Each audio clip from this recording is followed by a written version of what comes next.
Hello, നിങ്ങളൊരു SEO എക്സ്പേർട്ടോ അതല്ലെങ്കിൽ ഒരു റിസർച്ചറോ ആണെങ്കിൽ നിങ്ങളുടെ ജോലി എളുപ്പമാക്കാൻ പോകുന്ന ഒരു കിടിലൻ മാറ്റത്തെക്കുറിച്ചാണ് നമ്മളിന്ന് സംസാരിക്കുന്നത്. നോട്ട്ബുക്ക് LMന്റെ 2026 മെയ് 5-ലെ ഏറ്റവും പുതിയ അപ്ഡേറ്റ്.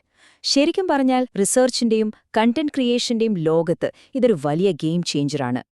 ഈ കാര്യങ്ങളിലേക്ക് കടക്കുന്നതിന് മുൻപ് തന്നെ പറയട്ടെ, ഈ എക്സ്പ്ലെയിനർ നിങ്ങളിലേക്കെത്തിക്കുന്നത് JCF അസോസിയേഷനാണ്. ശരി, ഇനി നോട്ട്ബുക്ക് LM എങ്ങനെയാണ് നമ്മുടെ ഏറ്റവും വലിയ തലവേദനകൾ മാറ്റാൻ പോകുന്നതെന്ന് നോക്കാം. ഇന്ന് നമ്മൾ പ്രധാനമായും 5 കാര്യങ്ങളിലൂടെയാണ് കടന്നുപോകുന്നത്.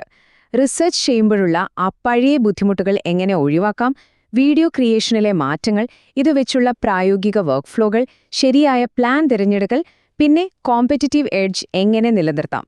തുടങ്ങാമല്ലേ? ഒന്നാമത്തെ കാര്യം, റിസർച്ച് ചെയ്യുമ്പോഴുള്ള ആ പഴയ ആശയക്കുഴപ്പങ്ങൾ ഇനിയില്ല. നോട്ട്ബുക്ക് LMന്റെ പുതിയ ഓട്ടോ ഓർഗനൈസേഷൻ ഫീച്ചർ ഇപ്പോൾ എല്ലാവർക്കും ലഭ്യമാണ്. പഴയ നോട്ട്ബുക്ക് LM ഓർമ്മയുണ്ടോ? 20-30 സോഴ്സുകൾ ഒറ്റ ലിസ്റ്റായി കിടക്കുമ്പോൾ നമ്മൾ ശരിയായ വിവരങ്ങൾ കണ്ടെത്താൻ സ്ക്രോൾ ചെയ്ത് മടുക്കുമായിരുന്നു. എന്നാൽ പുതിയ അപ്ഡേറ്റിൽ നിങ്ങൾ 5 അതിലധികമോ സോഴ്സുകൾ അപ്ലോഡ് ചെയ്താൽ മതി. AI തനിയെ അവയെ ലേബലുകളും ഇമോജികളുമൊക്കെ നൽകി വളരെ കൃത്യമായി തരംതിരിക്കും. ഇത് ഭയങ്കര എളുപ്പമാണ്. ഇതുകൊണ്ടുള്ള യഥാർത്ഥ നേട്ടമെന്താണെന്നോ? നിങ്ങളുടെ എതിരാളികളുടെ വിവരങ്ങളും കീവേഡുകളും ഒക്കെ നിമിഷനേരം കൊണ്ട് AI ഗ്രൂപ്പ് ചെയ്തു തരും. അതായത് ഓരോ ടാസ്കിലും നിങ്ങൾ വെറുതെ കളഞ്ഞിരുന്ന ഒരു 20 മിനിറ്റോളം സമയമാണ് ഇവിടെ ലാഭിക്കുന്നത്. നിങ്ങളുടെ പ്രൊഡക്ടിവിറ്റി എത്രത്തോളം കൂടുമെന്ന് ഒന്ന് ആലോചിച്ചു നോക്കൂ. ഇനി വരുന്നത് രണ്ടാമത്തെ, ഒരുപക്ഷേ ഏറ്റവും ആവേശകരമായ അപ്ഡേറ്റാണ്. വീഡിയോ നിർമ്മാണത്തിലെ വലിയ മുന്നേറ്റം. നിങ്ങളുടെ റിസർച്ചിൽ നിന്ന് നേരിട്ട് AI തന്നെ വോയിസ് നൽകുന്ന മുഴുവൻ MP4 വീഡിയോകൾ ഇനി ഇതിലുണ്ടാക്കാം. ഇത് വളരെ സിമ്പിളാണ് കേട്ടോ. ആദ്യം വലതുവശത്തുള്ള സ്റ്റുഡിയോ പാനൽ തുറക്കുക. അവിടെ വീഡിയോ ഓവർവ്യൂ ക്ലിക്ക് ചെയ്യുക. നിങ്ങൾക്ക് വേണ്ട കസ്റ്റം പ്രോംപ്റ്റ് കൊടുക്കുക. എന്നിട്ട് ആ ജനറേറ്റ് ബട്ടൺ അങ്ങ് അമർത്തുക. നിങ്ങളുടെ കയ്യിൽ ക്യാമറയോ മൈക്കോ വീഡിയോ എഡിറ്റിംഗ് സ്കില്ലോ ഒന്നുമില്ലെങ്കിൽ കൂടി AI ഒരു കിടിലൻ വീഡിയോ ഉണ്ടാക്കിത്തരും. പക്ഷേ ഇവിടെ ഒരു കാര്യം പ്രത്യേകം ശ്രദ്ധിക്കണം. ഈ വീഡിയോ ജനറേഷൻ ഇപ്പോൾ നിങ്ങളുടെ മൊബൈൽ ഫോണിൽ വർക്കാകില്ല. ഇതിനായി ഡെസ്ക്ടോപ്പോ വെബ് ബ്രൗസറോ തന്നെ ഉപയോഗിക്കണം. അപ്പോൾ വീഡിയോ ഉണ്ടാക്കാൻ ലാപ്ടോപ്പ് തന്നെ തുറക്കാം, അല്ലേ? ശരി, മൂന്നാമത്തെ ഭാഗത്തേക്ക് കടക്കാം. 3 പ്രായോഗിക വർക്ക്ഫ്ലോകൾ. ബിസിനസ്സുകൾ ഈ പുതിയ ഫീച്ചറുകൾ ഇന്ന് എങ്ങനെയാണ് ശരിക്കും ഉപയോഗിക്കുന്നത് നമുക്ക് നോക്കാം. പ്രധാനമായും 3 രീതികളിലാണ് ഇത് ഉപയോഗിക്കാൻ കഴിയുക. 1. Content research. 2. Client reporting. പിന്നെ മൂന്നാമത്തേത് കമ്മ്യൂണിറ്റി കണ്ടന്റ് തയ്യാറാക്കൽ. ഇവ ഓരോന്നും എന്താണെന്ന് പെട്ടെന്ന് നോക്കാം. ആദ്യത്തേത് കണ്ടന്റ് റിസർച്ച്. ഉദാഹരണത്തിന്, നിങ്ങൾക്ക് റാങ്ക് ചെയ്യേണ്ട ടാർഗറ്റ് കീവേഡുള്ള 10ഓളം ബ്ലോഗ് ആർട്ടിക്കിളുകൾ നോട്ട്ബുക്ക് LMലേക്ക് അപ്ലോഡ് ചെയ്യുക.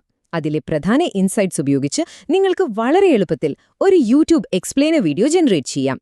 എത്ര മണിക്കൂറത്തെ വായനയും എഴുത്തുമാണിതിലൂടെ ഒറ്റയടിക്ക് ലാഭിക്കുന്നത്. രണ്ടാമത്തേത് ക്ലയന്റ് റിപ്പോർട്ടിംഗ്. ഏജൻസികൾക്ക് ഇതൊരു അനുഗ്രഹമാണ്.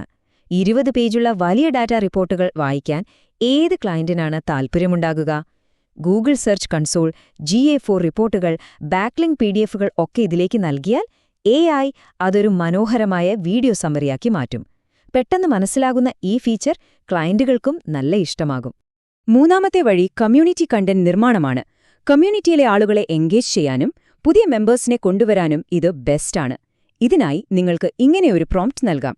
10 മിനിറ്റിൽ താഴെ നിൽക്കുന്ന നല്ല എനർജറ്റിക് ആയ ഒരു ബിസിനസ് എക്സ്പ്ലെയിനർ തയ്യാറാക്കുക. ഇത്രയും കൃത്യമായ നിർദ്ദേശങ്ങൾ കൊടുത്താൽ കിട്ടുന്ന റിസൾട്ട് കണ്ട് നിങ്ങൾ തന്നെ ഞെട്ടും. ഈ മാറ്റങ്ങളെക്കുറിച്ച് മനസ്സിലാക്കിയ സ്ഥിതിക്ക് നാലാമത്തെ കാര്യം, നിങ്ങൾ ഏത് പ്ലാൻ തിരഞ്ഞെടുക്കണമെന്നതാണ്. ഓരോ പ്ലാനിലും എന്തൊക്കെയുണ്ടെന്ന് നോക്കാം. ഈ സ്ലൈഡിലെ വിവരങ്ങൾ ശരിക്കും ശ്രദ്ധിക്കുക. ഫ്രീ പ്ലാനില് നിങ്ങൾക്ക് 50 സോഴ്സുകളും ജെമിനി 3.0 മോഡലിൽ അടിസ്ഥാന വീഡിയോ സ്റ്റൈലുകളും മാത്രമാണ് ലഭിക്കുക. ഭാഷ ഇംഗ്ലീഷ് മാത്രം. എന്നാൽ പ്രോ അല്ലെങ്കിൽ അൾട്രാ പ്ലാനിലേക്ക് മാറിയാൽ 300-ലധികം സോഴ്സുകൾ അപ്ലോഡ് ചെയ്യാം. ഒപ്പം കുറച്ചുകൂടി പവർഫുള്ളായ ജെമിനി 3.1 പ്രോ മോഡലും കിട്ടും. സിനിമാറ്റിക്, ആനിമേഷൻ പോലെയുള്ള അഡ്വാൻസ്ഡ് വീഡിയോ സ്റ്റൈലുകൾ ഈ പ്ലാനിലാണ് ലഭിക്കുന്നത്. ഒരു കാര്യം, ഈ അഡ്വാൻസ്ഡ് സ്റ്റൈലുകൾ ഉപയോഗിക്കാൻ നിങ്ങൾക്ക് 18 വയസ്സ് തികഞ്ഞിരിക്കണം കേട്ടോ. ഇനി ഇതിന്റെ കപ്പാസിറ്റി എത്രയാണെന്ന് നോക്കൂ. PDF, Google docs, YouTube transcript, വെബ്സൈറ്റുകൾ എന്ന് വേണ്ട, നിങ്ങൾക്ക് എന്ത് ഡാറ്റ വേണമെങ്കിലും ഇതിലേക്ക് നൽകാം. ഓരോ ഫയലിനും 5 ലക്ഷം വാക്കുകൾ വരെയോ അല്ലെങ്കിൽ 200 മെഗാബൈറ്റ് വരെയോ ആകാം. വലിയ ഡാറ്റകളെല്ലാം വളരെ ഈസിയായി ഇത് കൈകാര്യം ചെയ്യും. പോരാത്തതിന് പുറത്തുവരുന്ന ഓരോ വിവരങ്ങൾക്കും കൃത്യമായ സൈറ്റേഷൻ അഥവാ ഉറവിടം ഉണ്ടാകും. അതുകൊണ്ട് ഫേക്ക് ഡാറ്റയെക്കുറിച്ച് പേടിക്കാനേയില്ല. നമ്മൾ അവസാന ഭാഗത്തേക്ക് കടക്കുകയാണ്. നിങ്ങളുടെ മത്സരശേഷി എങ്ങനെ നിലനിർത്താം? ഈ ടൂളുകൾ നമുക്ക് വലിയ മേൽക്കൈ തരുമെങ്കിലും നമ്മൾ ശ്രദ്ധിക്കേണ്ട ഒരു കാര്യമുണ്ട്. ഇതൊക്കെ കേട്ട് അമിതാവേശം കാണിക്കുന്നതിന് മുൻപ് ഈയൊരു കാര്യം കൂടി ഓർക്കുക. ഇതൊരു ടൂൾ മാത്രമാണ്, നിങ്ങളുടെ തലച്ചോറിന് പകരമാവില്ല. AI ആയതുകൊണ്ട് ചിലപ്പോൾ ഗ്ലിച്ചുകളോ തെറ്റുകളോ ഒക്കെ സംഭവിക്കാം. അതുകൊണ്ട് എന്തെങ്കിലും പബ്ലിഷ് ചെയ്യുന്നതിന് മുൻപോ ക്ലയന്റിന് അയക്കുന്നതിന് മുൻപോ എപ്പോഴും അത് ശരിയാണോ എന്ന് ഡബിൾ ചെക്ക് ചെയ്യാൻ ഒരിക്കലും മറക്കരുത്. ഇതൊക്കെ ശരിക്കും വർക്കാകുമോ എന്ന് സംശയമുണ്ടോ? ഈ ഇൻഫർമേഷൻസ് നൽകിയ സോഴ്സിലെ യഥാർത്ഥ ഉദാഹരണങ്ങൾ തന്നെ നമുക്ക് നോക്കാം. അവരുടെ സ്വന്തം ബിസിനസ്സുകളായ AI പ്രോഫിറ്റ് ബോർഡ്റൂം, ഗോൾഡി ഏജൻസി എന്നിവയിലൊക്കെ ഈ വർക്ക് ഫ്ലോകൾ ഉപയോഗിച്ചാണ് ഗൂഗിളിൽ ഉയർന്ന റാങ്കിങ്ങും കൂടുതൽ ലീഡുകളും അവർ സ്വന്തമാക്കുന്നത്. ഇത് പ്രാക്ടിക്കലി പ്രൂവൺ ആണെന്നർത്ഥം. അപ്പോൾ ഈ എക്സ്പ്ലെയിനർ ഇവിടെ പൂർണ്ണമാകുമ്പോൾ ഞാൻ നിങ്ങളോടൊരു ചോദ്യം ചോദിക്കുകയാണ്. നിങ്ങളുടെ കണ്ടന്റ് സ്ട്രാറ്റജി മെച്ചപ്പെടുത്താൻ നിങ്ങൾ ഇന്ന് തന്നെ ഈ ടൂളുകൾ ഉപയോഗിച്ചു തുടങ്ങുമോ, അതോ നിങ്ങളുടെ എതിരാളികൾ ഈ പുതിയ ടെക്നോളജി ഉപയോഗിച്ച് നിങ്ങളെക്കാൾ മുന്നേറാൻ നിങ്ങൾ അനുവദിക്കുമോ? ചോയ്സ് നിങ്ങളുടേതാണ്. പുതിയ കാര്യങ്ങൾ പഠിച്ച് അപ്ഡേറ്റഡ് ആകുന്നവർ എപ്പോഴും മുന്നിലെത്തും. ഈ എക്സ്പ്ലെയിനർ നിങ്ങൾക്ക് ഉപകാരപ്രദമായി എന്ന് കരുതുന്നു. വീണ്ടും കാണാം.